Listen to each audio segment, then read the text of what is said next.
मैं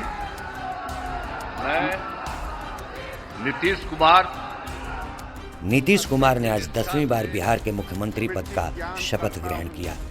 इस समारोह में प्रधानमंत्री नरेंद्र मोदी के साथ कई केंद्रीय मंत्री और कई राज्यों के मुख्यमंत्री भी शामिल हुए।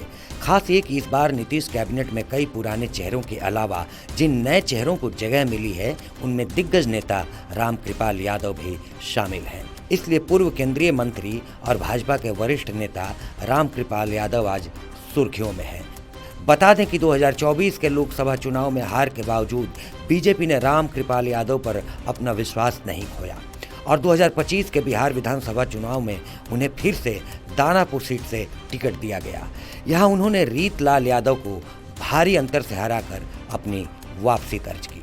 इस शानदार जीत के बाद नीतीश मंत्रिमंडल में मंत्री पद देकर उन्हें सम्मानित किया गया है। जो बिहार 2005 के पहले का बिहार और 2005 के बाद का बिहार, आपको अंतर दिख रहा है। चैन, आप तो बहुत पुराने पत्रकार हैं, आपने देखा होगा 2005 के बिहार को गड्ढे में बिहार था, अंधकार में बिहार था। उसको माननीय नीतीश कुमार मोदी जी ने संयुक्त रूप से मिल करके उस गड्ढे से बाहर निकाला है और अंधकार से प्रकाश में डालने का काम किया है। आपकी जो जीत है वो खासा महत्वपूर्ण है, क्योंकि आप जिसके खिलाफ जीत के आए हैं उसकी बड़ी चर्चा थी। देखिए, जब जहां जनता आपके साथ है, कोई भी ताकत हो, कोई भी शक्ति, चाहे वो AK-47 वाला हो, बम वाला हो, धन वाला हो, उसके आगे किसी की नहीं चलती है। और यही हुआ कि कोई पहली दफ़ा नहीं, दानापुर में जब लोकसभा में लड़ता हूँ हमेशा जीता है, कभी मैं हारा नहीं हूँ।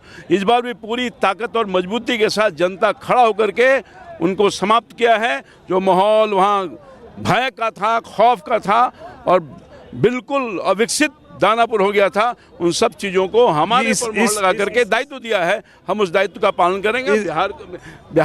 बिहार को गति और दानापुर को विकास की गति देने का काम करूंगा। डबल इंजन सरकार से लोगों को उम्मीद बहुत ज़्यादा है, आपका रोड मैप है उसके लिए।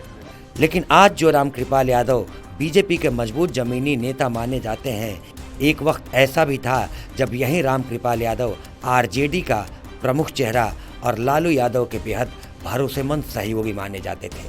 लेकिन 2024 के लोकसभा चुनाव से पहले जब राजनीतिक समीकरण बदलने लगा, तब पाटलिपुत्र संसदीय क्षेत्र से रामकृपाल का टिकट काटकर लालू यादव ने अपनी बेटी मीसा भारती को उम्मीदवार बना दिया। लालू से नाराज रामकृपाल ने इसे परिवारवाद बताते हुए आरजेडी के सभी पद छोड़ दिए और बीजेपी में शामिल हो गए और यहीं से उनकी एक नई राजनीतिक यात्रा की शुरुआत हुई। भाजपा में आने के बाद रामकृपाल यादव पार्टी गतिविधियों में लगातार सक्रिय रहे।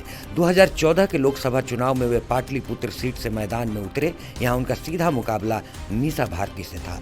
दिलचस्प ये कि आरजेडी की मजबूत सीट माने जाने वाली पाटलिपुत्र सीट पर रामकृपाल ने मीसा को हराकर अपनी जीत दर्ज की थी। इसके बाद 2014 से 2019 तक वे केंद्र सरकार में ग्रामीण विकास राज्य मंत्री के रूप में कार्यरत रहे और ग्रामीण सड़क आवास योजनाओं, इंफ्रास्ट्रक्चर और मनरेगा से जुड़े कई प्रमुख कार्यों में महत्वपूर्ण योगदान दिया। 2019 में वो दोबारा सांसद बने, लेकिन 2024 में लोकसभा का चुनाव हारने के बाद उनका ध्यान अधिकतर संगठनात्मक जिम्मेदारियों और बिहार की राजनीति में सक्रिय भूमिका पर केंद्रित होता दिखाई दिया। लंबे समय से वे एक ऐसे नेता के रूप में स्थापित हैं जिन्होंने आरजेडी में एक भरोसेमंद साथी से लेकर भाजपा में केंद्रीय नेतृत्व का हिस्सा बनने तक का सफर तय किया और हर परिस्थिति में अपनी पकड़ बनाए रखी। अब 2025 में हुए विधानसभा चुनाव में दानापुर सीट जीतने के बाद एक बार फिर से सत्ता में लौटे हैं और नीतीश कुमार की नई सरकार में मंत्री के रूप में शपथ ली है। उनका यह कार्यकाल उनके राजनीतिक अनुभव और लंबे सार्वजनिक जीवन के एक और नए अध्याय की शुरुआत माना जा रहा है।